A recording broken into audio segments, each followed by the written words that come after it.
Naalala niya bigla na hindi niya pinayagang lumabas ang mga ito. Tumalon sa dagat ang higante. Naisip lamang pala niya ang larawan ng tatlong kamay na nakaraan. Nawalan siya ng lakas. Mga anak, nasaan na kayo? Nandito na si tatay. Nawalan na siya ng ganang kumain. Tumayo, umupo, tumingin sa malayo. Isa-isang hinagod ng tingin ang bawat munting bato at kahoy sa malayo. At sa pagod at hapis na pahilig sa isang bato at tuluyang natulog.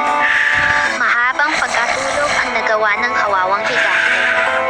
Nang magising ang higante, kinusot niya ang kanyang mga mata. May nakita siyang wala doon dati. Tumayo bigla at tinignang mabuti. Ano ito? Saan galing ang tatlong pulong ito? Sila kaya ang tatlong ito? Ang tatlong pulong ito, sina Luz, Minda at Bisaya ito.